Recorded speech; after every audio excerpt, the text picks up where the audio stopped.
right, you guys, we are super excited to have Natasha Van Der Merwe on the episode. And I just had to confirm how to say her last name because it is South African, I just learned, and is a very common South African name. Very cool. You say it for our listeners so they can hear it properly. I'll have you say it So, one time. I pronounce it Van der Merwe here, but in South Africa, they would kill me for that. So in South Africa, we say Van der Merwe. It's so pretty. I love it. You say it way better than I ever could. Amazing. Well, thank you so much for joining us today. And I thank you even more so for joining us on the Friday before Christmas too, which is, I mean, I appreciate that. That is very kind of you to hop on here. So thank you so much, Natasha, for coming. No, I'm looking forward to it. So I did brief Natasha on our two truths and a lie. Listeners know the lowdown of this. So before they learn too much about you, let's lay those out for the listeners and myself. Okay, so three facts. First one was I went off to boarding school at a really young age. So I Okay. pretty much lived away from my parents for uh, most of my life. Okay. Uh, the second one is my mom was a vegetarian. So like I grew up as a vegetarian. Mm-hmm. Next one is I played in the junior Grand Slams as a tennis player, as a junior tennis player. Okay. Cool. Okay. All right. So I'm gonna guess which one is the lie.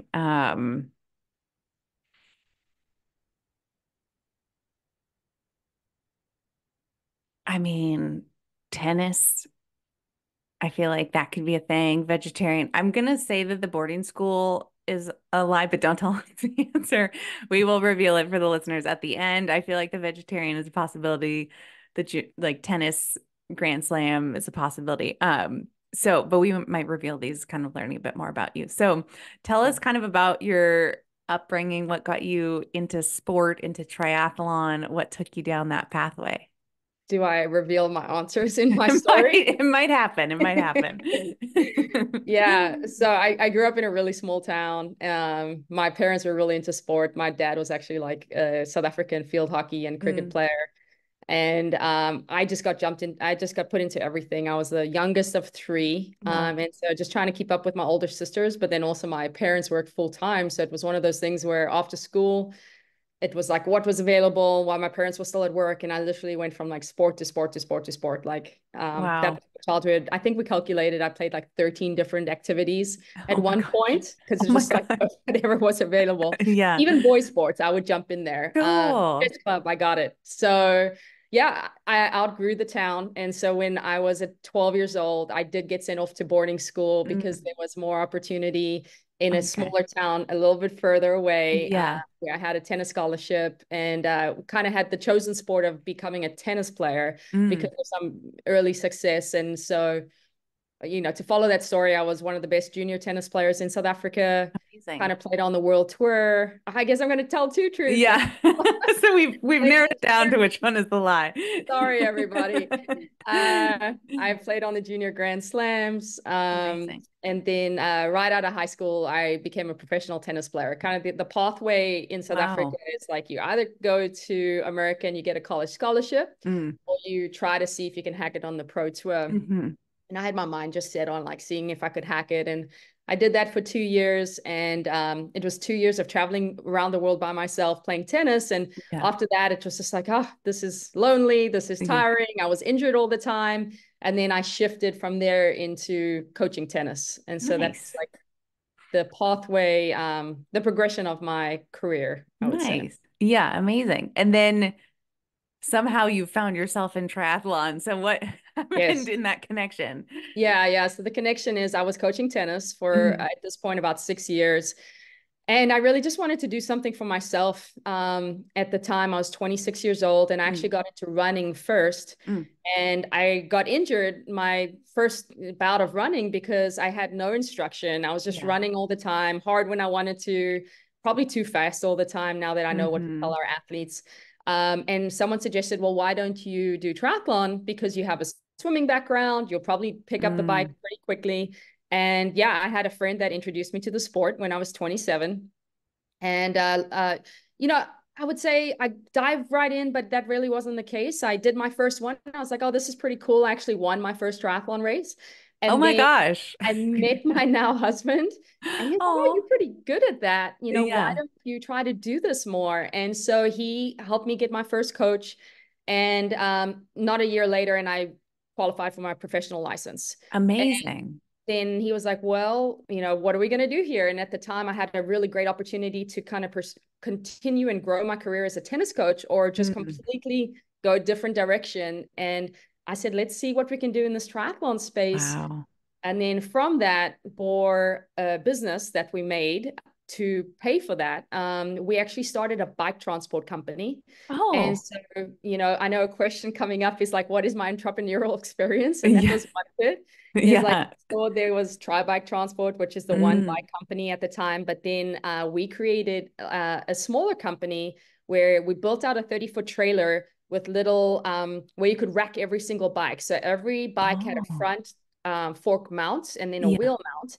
And we put it into boards in the trailer and they were hanging on the sides of the trailer, like back and forth, where we could take, I think at one point we were taking about 60 to 70 bikes to a race from Wow. Texas to like Vineman to Mont Tremblant. And we traveled all over the country for 4 to 5 years where I would set up this connection with teams. We Hmm. had partnerships with bike shops where all these teams would drop their bikes off at the bike shop.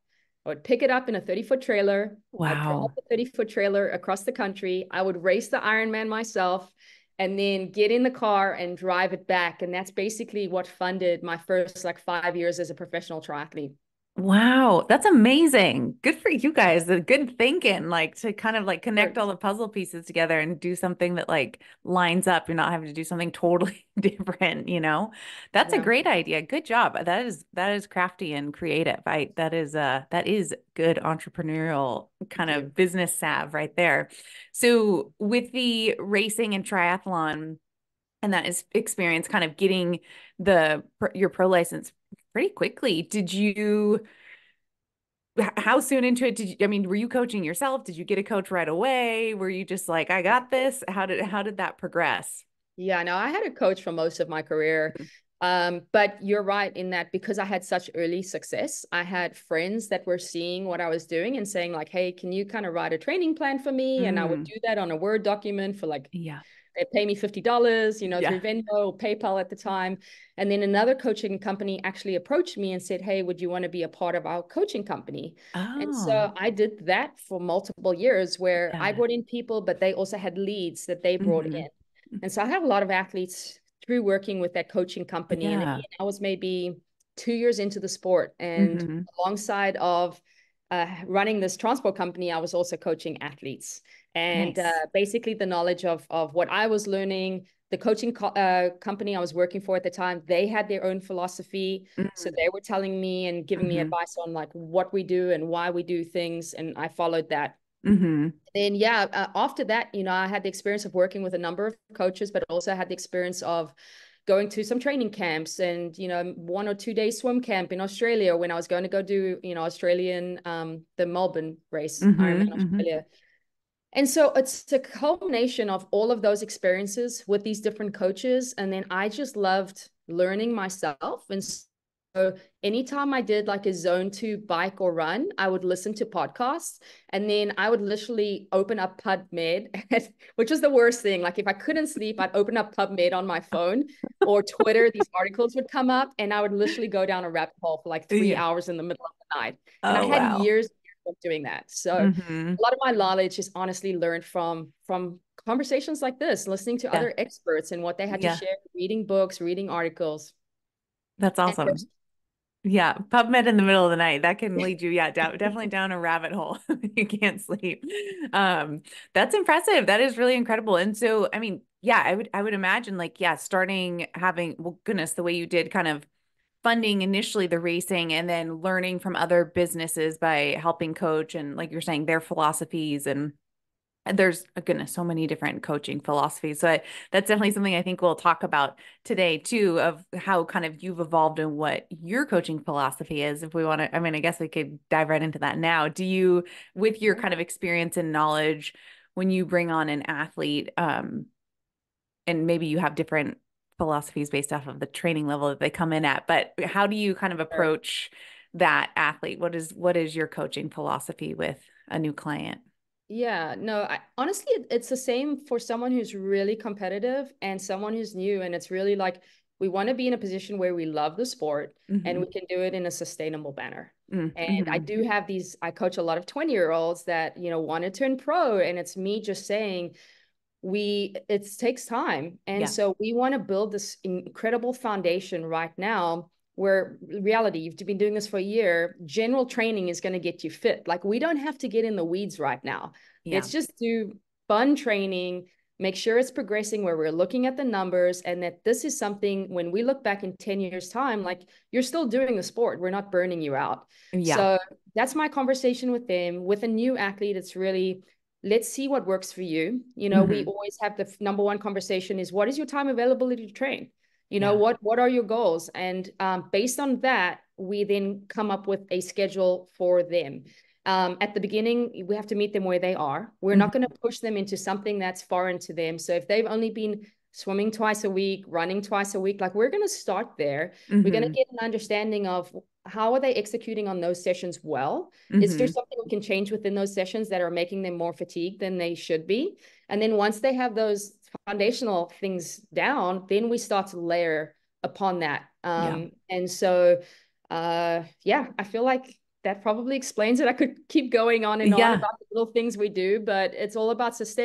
sustainability, having fun. If you do those two things, you're going to get better. Yeah, I think that's great. I'd like see so much overlap too when we bring on a nutrition client, right? It's like you can't just be like, follow this meal plan, surprise. It's like, wait a minute, I'm used to eating this way and it's totally different change, right? So I think that's smart. It's like you're saying, you don't, if you want to make it sustainable, you don't want someone getting injured or having it be so overwhelming that it's like, oh my goodness, I can't do this. I constantly feel like a failure. I'm gonna just like, sorry, I don't want to do this anymore, right? So I think that's a really smart approach and philosophy. And I think we've seen a similar approach work really well with our athletes as well.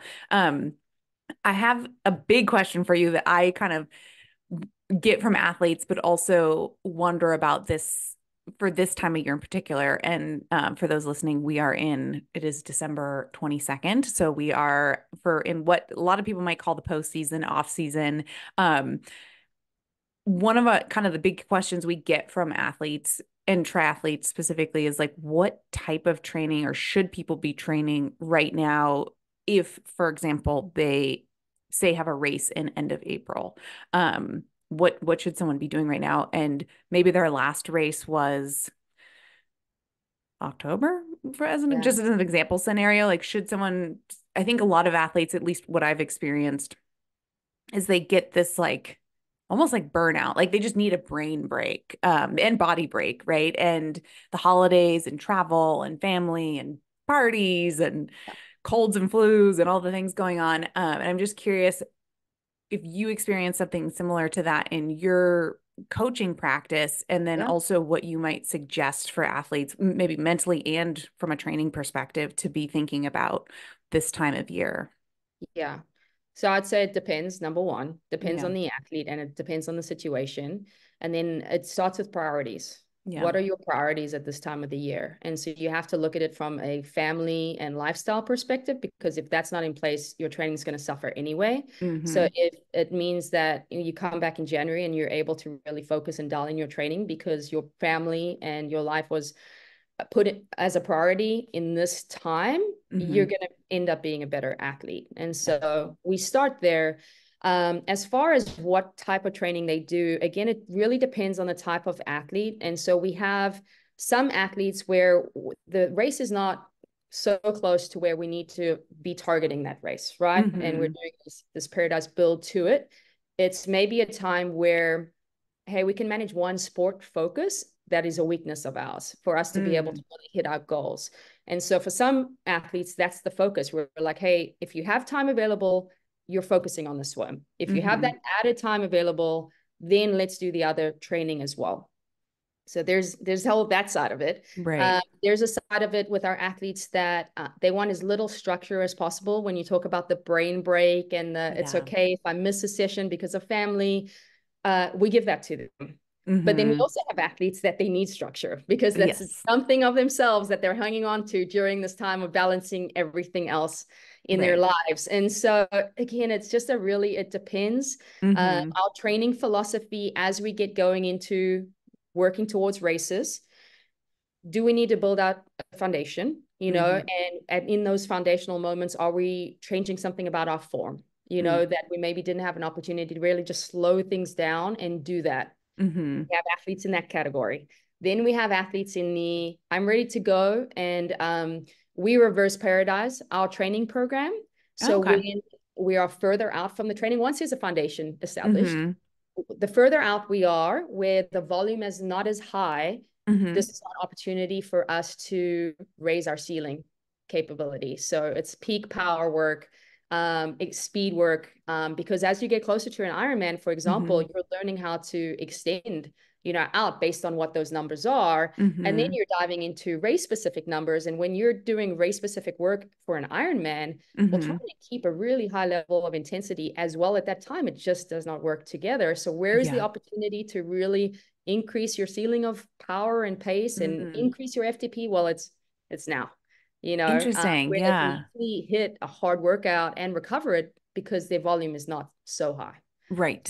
And Okay. it's easily for them to do in this time of the year where they're going to have a big bang for their buck in an hour because they're just Mm-hmm. did some 30-30s versus putting in this whole base of like a Yeah. 3 hour going to ride. Yeah. So for our listeners who maybe aren't familiar, reverse periodization means as opposed to building a big base, long zone two work now, and then getting kind of more high intensity closer to the race, it's Yeah. flip-flopping that. Flip-flopped. Yeah, yeah. Okay. Yeah. Exactly. Yeah. So you're Awesome. working with your highest zone and then you're Hmm. dropping it down and we're learning how to extend as we get Yeah. to the race all the way into dropping into race specific training, which is our final block of training. Interesting. And in terms of fatigue buildup, do you find that one of those types of training blocks builds more fatigue than another? Absolutely, when the volume is high and with race specific intensity as Hmm. well, Hmm. especially with some athletes that their race specific intensity might be like middle of zone 3 and we're going Hmm. out there for 5 hours. That is really tough. Our athletes start to feel that at the very end of their Ironman block, Mm. whereas now they love it. They thrive off Hmm. the shorter, higher intensity Yes. work, um, Yeah. versus like 5-6 hour rides. And oh, guess what? You have to do a 3 hour run, Yeah. whatever that is for them. Yeah. I could see that format to being more sustainable, as you mentioned. It was one of Yeah. your philosophies, for people during this time of year, during the holiday season. I mean, people are just seem like they're so time crunched or hopping on Yeah. planes to travel or going to holiday parties and, all the Yeah. things. And yeah, to be able to like, you're not going to go, oh, sorry, see you, family. Like, I'm going to go for a 5 hour bike ride. It's Yeah. probably not going to happen when your kids are home from school vacation for 2 weeks and you need to help watch the kiddos. So that seems, yeah, a lot more realistic and sustainable, as you mentioned, for Yeah. probably many people during this time of year. So it's interesting. I haven't heard many coaches use that style of philosophy and flip-flopping like that, and it makes sense. So it's really Yeah. neat. I will add to it quickly, and I know it's focus too. When you're Hmm. doing something and we're asking you just to be focused for 30 seconds, 1 minute at a time, again, in a time where your mind is everywhere, it's a Yeah. lot easier to focus right now because we know, again, if the brain is not paying attention and is not Hmm. adapting, like your body's going to not make the biggest gains either. So Yeah. another reason we do it is if we just ask you to focus for 25 at a time in the swim or 30 seconds at a Hmm. time on the bike, that's something that you can really kind of dig into. Yeah, that's great. And what are your thoughts on strength? Because I have seen a lot of when I get programming from athletes, a lot of them when I'm periodizing the nutrition, there's a lot of strength added in during this time of year. Is that something that you tend to pair typically, or what are your thoughts on that? We do it all year round. And so with our coaching company, I hired a strength coach to program specific training, and he has his multiple degrees in order to do so because I'm not a strength Nice. coach. I'm not equipped to be Mm. very professional on that. So Yeah. he's the one that does the programming for our athletes. And so on Nice. a weekly basis, every Monday we're doing mobility and core Mm. work for our athletes, which is great coming off a big weekend of training. It sets them Hmm. up well for the week ahead. In the Hmm. middle of the week, we have a heavier lifting session. Mm. And then we have also a plyometric session for running economy, running Nice. efficiency. as well as core work. And then outside of that, there's 15-minute little mobility sessions that these athletes can add in. And then Mm-hmm. I'm a big proponent of activation. I feel like you Mm. can't just get out the door, especially if you're an older athlete, and just go Yeah. work out. Spend 15, 20 minutes and let's roll out. Let's do all the little muscle activations, and it doesn't take you like 2 miles to warm up. Yeah. And so can you, as an example for a running activation, what would some activation movements or techniques be that you would suggest? Yeah, really, it's just getting your glutes firing in the right way. And so Hmm. it's we do some donkey kicks, we do some bridge holds, we'll Mm. do some monster walks, stabilizing the hips. A lot of our Nice. athletes now have a Mobo board, and Oh so yeah. you know about that. You're kind of pushing your big toe down into the ground, and it's Hmm. really working the lower leg muscles. And then just a rollout. We have them roll out their calves, their quads, you know, all Nice. those major muscle groups. So. That's awesome. Yeah, the mobility piece is seems to be such a helpful tool, but also like I think athletes see it as like the unsexy stuff. It's like they don't want to do it, but it just gives you so much bang for your buck and like keeps your body going for longer and to avoid Yeah. those injuries and stuff. So it is so important. So I love that you pair that in there. That's really fantastic. Um, so with someone that say is from a programming perspective, I'll say if we have someone who's doing something like I'm thinking about like April, there's full distance Texas, and then there's earlier in the month Lava Man Olympic distance. What would that programming for an athlete right now look different, or would it start to look different as they get closer to those events?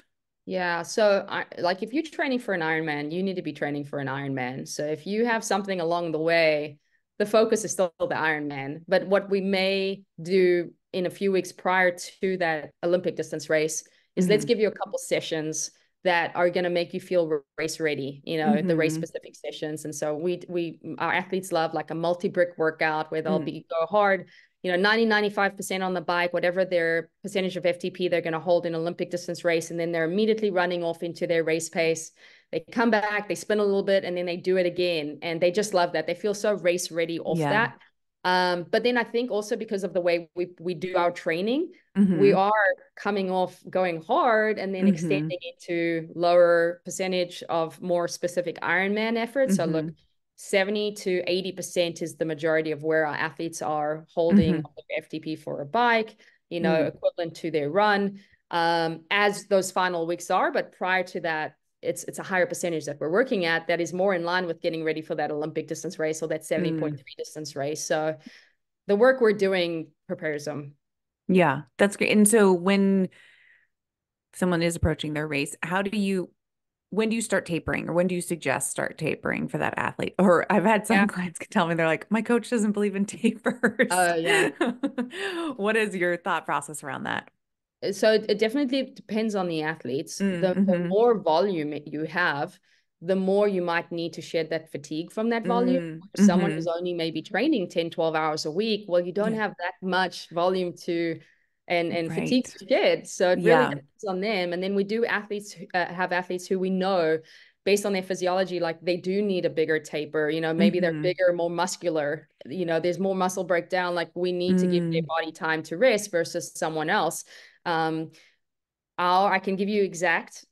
2 weeks out is when we do our longest brick Mm. session, Okay. final longest brick session. Mm-hmm. 3 weeks out is when we do our longest long run. Okay. So some of our athletes might build to like 20 to 22 miles in a marathon as one of their long Mm-hmm. runs. That's 3 weeks out. And Mm-hmm. then 2 weeks out, it's their run is actually just a good brick, a Mm-hmm. run off the bike. And then 1 week out, it's, you know, dependent on the athletes. Some needed to be really light, an hour and a half on the bike. Mm-hmm. Just thinking of the longer sessions, right? You know, an hour on the run, and then we're into taper week. Yeah. So that's pretty standard for us. That's great. And strength during that time, do you have them taper that as well, or is that A little completely bit. stopped? Yeah, a Yeah, little bit. no, they still do their routine. We very Hmm. much believe in that. Monday, you're still doing what you're doing all the way into your taper week, Mm-hmm. but it's just not as heavy. Instead of doing 5 rounds of something, maybe we're just Mm. touching on it just to keep the body still Yeah. moving correctly. Um, Nice. yeah. I think that is so important. So, question for you from your self experience. having maybe athletes who have never had coaches before come to you as their first coach, is there a common theme you see when you start working with a new client? And like an example I think of is kind of, you mentioned it when you started running, is like not knowing what slow running is, or like easy, what an Yeah. easy run is or an easy bike ride is, and always pushing it too hard. Do you notice that in Yeah. your new athletes, or anything else in particular? Yeah, absolutely. I mean, that's an easy one. Absolutely. We have to dial in when we look at the running metrics, we're looking at their paces and how they're pacing their easy runs. Quite commonly, I have the comment of like, you started so hard and now you slowed down like through the run. Like, let's start very, very easy so Mm, you can progress through the run and still keep your heart rate aerobic. mm, We're looking at their cadence. And so it's then a clear indication that maybe they're overstriding or something they've just never thought about. And we know that that leads to injury. So hmm. before we even apply any workouts to them, like we need to fix those things. They need Yeah. to learn how to execute perfectly on these little aerobic workouts, base workouts, with the right form. And then from there, we can apply the workouts. But that's one. Fueling. They don't know really how to fuel their bodies, is very common. What else? Communication. That's so key if you're Mm, having a remote coaching athlete yeah. relationship. It's like they don't know what to write you, what Mm, details you need. And so we have when we onboard an athlete, little manuals of like, this is exactly what we want to see. Like, there's one thing to see your data, but tell me how you feel. Tell me how yeah. you felt. Did something impact your heart rate on this day? So Mm. and make decisions based off of that. Awesome. And is that something that the client is noting, like in their training peaks notes for the Yes. day? Yeah. Nice. Yeah, That's awesome. exactly. Yeah. Um, do you periodize much around menstrual cycles with your Yes. athletes? And again, is that very specific? Because I know some athletes, it's not, they don't feel like it affects them, others more so. What's your thought on that, and how do you approach that? It's definitely dependent on the person, but we're always aware of it. And so we Yeah. know their strongest, like, as so they start their period in the next 2 weeks. Like, we're going to Hmm. take advantage of that. And then we have athletes that's kind of their performance starts to decline as far as like, especially that peak power work. And Hmm. at that point, we just try to bring the intensity down. And then we do have athletes that have really articulated, like the week before their period, they just don't feel good at all.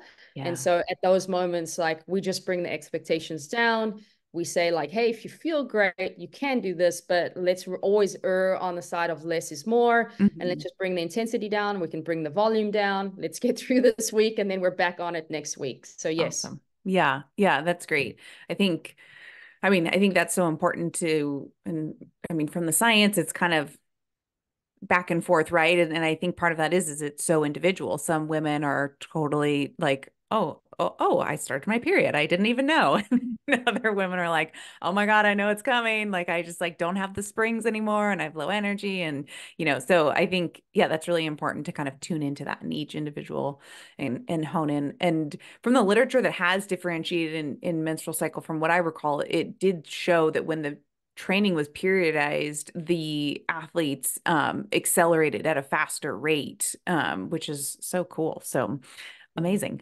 Okay, so I did want to ask a couple of questions around like mental preparation for your athletes, like if you utilize any tools there, because I know the mental piece is such a big component, especially leading Yeah. up to a race, maybe race nerves, or if something goes awry during the race. Do Yeah. you utilize it either personally yourself, or suggest for any of your athletes kind of mental prep tools for race day? What starts in training, we teach Mm, them how to focus, right? And mm, also mhm, try to teach them how to drive intention into every single workout. Like, don't just show up and do the workout. Show up with a plan of what are you mm, looking to focus on? What are you mhm, looking to achieve in that workout? And then we try to keep them focused on what are the controllables mhm, and process driven. You hear this all the time. And what does mhm, that mean? It's like focus on what you're doing now versus every other thing that you can honestly put your mind on. And I find like that is just a very important tool, and it keeps them calm, etc. As far as the focus, and this is based off my experience, learning how to, and you can do it through meditation, mhm, where I just say that's focus, where you're learning how to fix your mind on something just while you're breathing. And so we do mhm, teach them how to breathe and be able to kind of calm themselves and put themselves into like a flow mental state. And then from there, if you can do that sitting or laying down, how can you do that while you're exercising as well? And so we test our athletes and say, okay, for these 25s, I want you to focus on this one thing that you're feeling and doing. Tell Mm. me when your mind wanders. And every single time they're like, halfway through the 25, my mind has wandered. And so we Yeah. make that as an exercise. We're like, we're not only training our body today, we're training our mind today. And I feel Mm-hmm. like the more and more an athlete can do that in training, the easier it is come race day that they can default to it. And then they Mm-hmm. do have to have a plan on like, what are they going to focus on during the race so that it keeps them present. And Mm-hmm. then if something starts hurting or going wrong, what is the plan on how to fix that? You know, Yeah. for the most part, a lot of mistakes made. Just say you overconsumed carbs and you got dehydrated. Well, what do we have to do at this moment? So we don't go into panic mode. We go immediately into how to fix mode, and we can Mm-hmm. get back into the game. If something is hurt, well, don't think about it. It sounds ridiculous, but how can you focus your mind on what does feel powerful, what does feel good? And then anytime we're in a workout and someone's just like, they're into it, they're thriving. I'm like, look around, remember this moment. Because when things Mm-hmm. get tough, I want you to put yourself back into this track right here where you're running with me and you're feeling this good.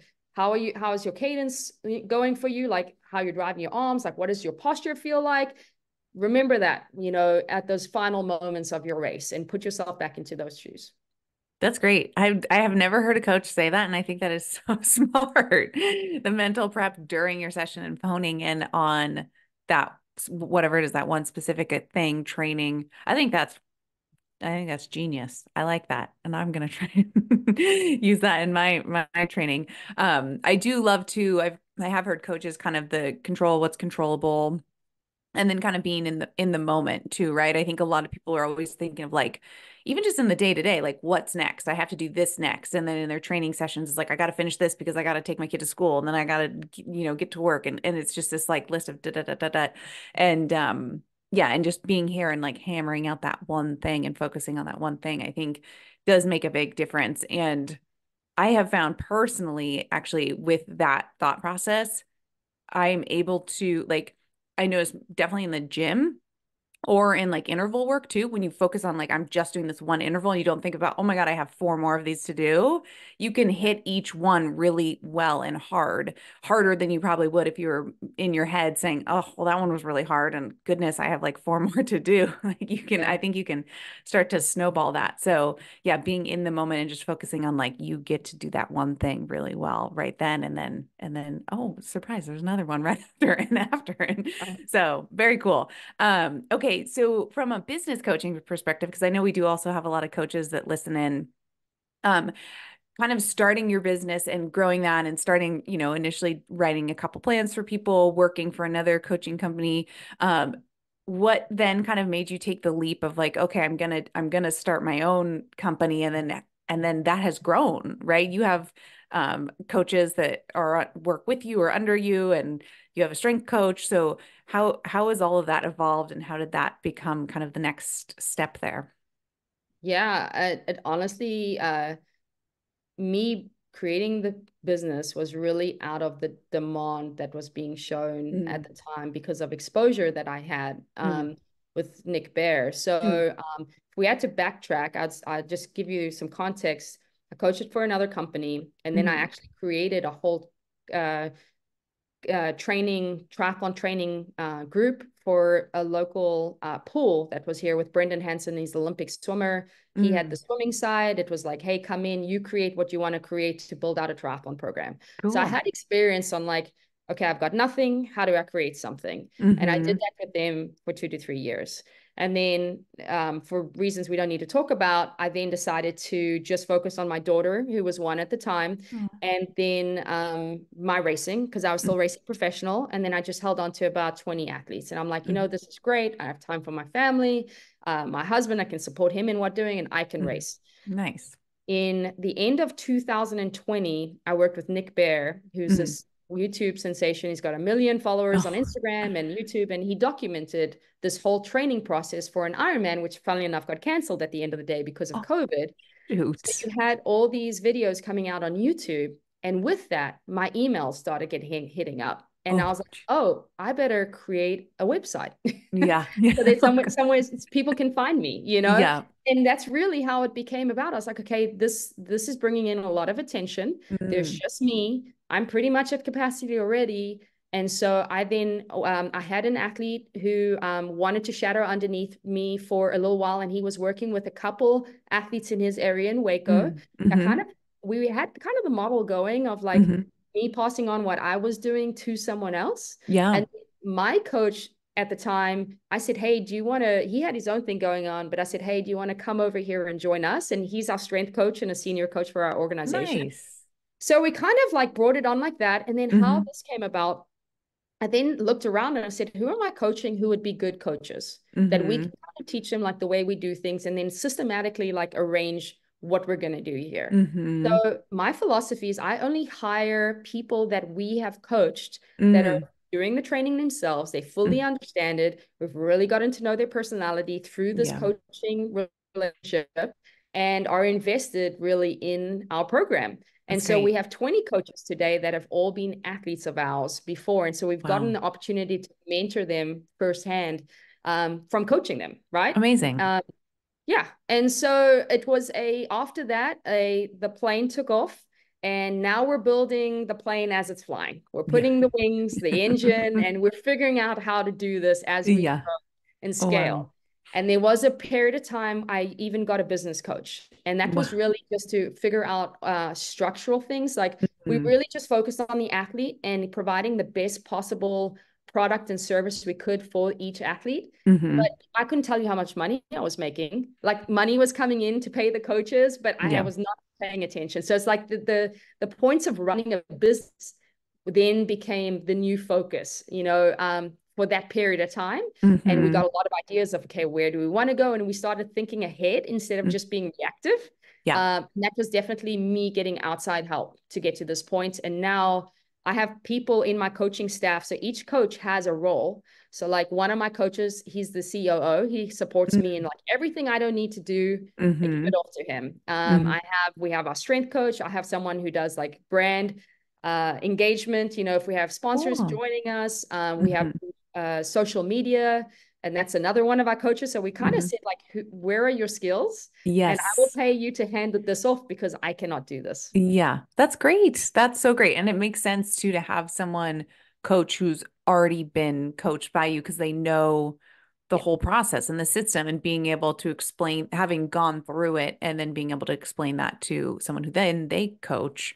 I mean, it makes it that much easier because they've experienced it themselves. So that's Yeah. great. That's fantastic. With kind of the business stuff, I always like laugh because I think like from a nutrition perspective too in our business, it's like I went to school because I loved learning about nutrition and supporting the body and like helping the body excel and perform, but no one taught me anything about business. So it's like been this thing where, yeah, it's like, okay, wait a minute, we have to do this and this and this. And then it's like, but I've never heard of that. Okay, I better get like a CPA. And yeah, so it is a bit of, I remember it was a bit of a learning curve in the beginning there of just kind of like you just do it and you just keep going and then yeah, I totally hear that. So a couple kind of final questions before we to kind of wrap a little bit of things up here, but with the triathlon coaching world, having been in it, been coaching for another company and now having your own company, are you starting to see some evolution of certain coaching, triathlon coaching specifically, trends, whether that is in different coaching styles or Yeah. even tools to track progress, or are you noticing any of that evolve? Uh, I'm trying to think. I was like, I even wrote down some notes on that. Oh yeah. As far as like, I mean, I think the what is it like yeah, Training Peaks and all those different yeah. technologies have come quite a ways. Yeah, so actually my answer on this, and I wrote notes on that, is lactate testing was this big hype thing there for a while. And Yeah. we even bought into it and we bought a lactate meter. And then we're like, Mm, this is not practical for how many athletes we have and like yeah. daily tracking. So we kind of shelved that to the side. And Mm, as far as our tracking, it's really like comparing pace to heart rate to effort. And so like those easy to track numbers as far mm-hmm. as how we are progressing an athlete, and Mm-hmm. something I pride ourselves on is we're looking at the workouts and the data daily. And Mm-hmm. we're making adjustments based on that data coming through. So it's like, and if an athlete, we test them, it's just a baseline. We're not Mm-hmm. waiting till 8 weeks or 12 weeks till we test them again to adjust their metrics. We're, as soon as we see that there's like a decoupling of like their power is here and their heart rate is now lower, we're going to shift up their power because now they're not training in the right training zones for them to Mm-hmm. continue to improve as they should. Mm-hmm. And so we're looking at that and adjusting it as quickly as we can. And then based on their feedback, oh, maybe instead of 10 watts, let's just do 5 watts up, in order to Yeah. get the stimulus that we're looking for. The other things that going on, I guess there's a little things of like the core body temp, I know is kind of the Oh hype, with yeah. the you think about all the stuff that they brought into play. I Mm-hmm. have one coach who likes to experiment and all that. So I said, you go experiment, tell me what makes sense and what works for you. And he's also a top age group athlete who's about Mm. to go pro. Bring that back to me and let's see like how can we apply it. So we will Yeah. take anything that's going on out there and we will first apply it to ourselves, and Mm. whoever test subjects kind of want to be involved with, knowing it's a fully a test situation Yeah. to see, does this make sense for the greater community. Mm-hmm. And then the other thing is that it has evolved, and this is in your line of work, is Mm. you go from the high fat to the Mm. high carb, and so an interest of mine definitely right now is experimenting with how many carbs can we push on Yeah. our athletes. We're definitely of the high carb camp over here, and Mm-hmm. finding Yeah. what works best for each athlete, and Yeah. where are those sources coming from so that we don't have any gut distress. And Mm-hmm. same thing on the sodium, making sure we're getting the right type of sodium in. So Yeah. that's definitely a passion of ours as well. Awesome. Yeah, it is. Goodness, the carb world is just like ever evolving, which is really fascinating. So I look forward to more research that comes out there. But I think anecdotally, we're just seeing, I mean, that's where it starts, right? And then that's where the research is like, maybe we should look into this. And is this actually being oxidized or not? And yeah, Yeah. so it'll be, yeah, I'm excited for that to see too. And the sodium conversation keeps getting a little bit going back and forth of like how much do you actually need for what duration, and the body's ability to like self-manage sodium levels to a certain extent. And Right. so that's an interesting one to kind of be able to, again, just it just gets more nitty-gritty of like fine tuning for an individual based off of their losses and Right. diet intake and all of those things. So yeah, very interesting evolution. I'm sure we'll see over the next couple of years. Okay, so we did our two truths and a lie in the beginning. So I think what we deciphered through our conversation is that you were not a vegetarian. Is that what we determined?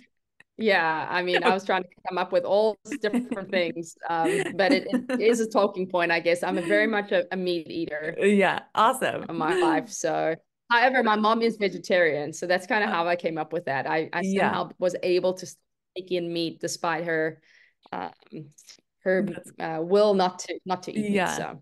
There you go. That's great. And tell us a little bit about your business. I know we've gotten a lot about your business, but like, are you Yeah. taking on new clients? Where can people find you, follow you, sign up to work with you, all of that stuff?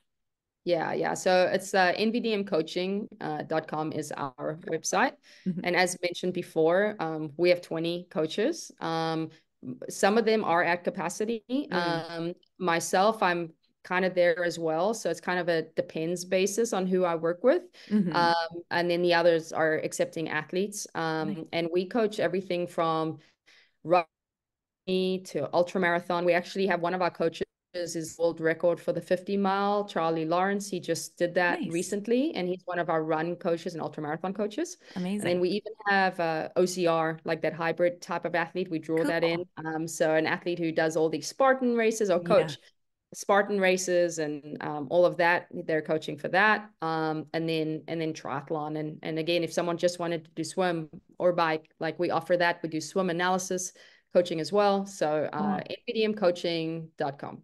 Awesome. And you are based in Texas, but you work with clients from all over? All over the world. Yeah. Yeah. We have coaches all over as well. We have in Nice. California where you are, and Cool. up north. And I'd say of the 20 coaches, 8 of them are in Austin, and all Okay. the others are around the country. And then we have Cool. group workouts here in Austin and in Waco, some Mm. in Dallas. And then our goal is to continue to kind of grow that community aspect of our coaching platform all around the country. Amazing. Amazing. Well, listeners, check out her website, check out Natasha's website and take a look. And then Instagram, you're at. Yes, Natasha VDM81. And I post swim videos every All single right. day. So if you want some swim Every single tips, day. yeah, if you want some Amazing. swim tips, you can find it on my Instagram. Perfect. Awesome. Well, this has been such a great learning experience for, I'm sure, our listeners and myself included. This is great. This has been amazing. Thank you so much for your time, Natasha. Thank you. It was a great conversation. I appreciate it.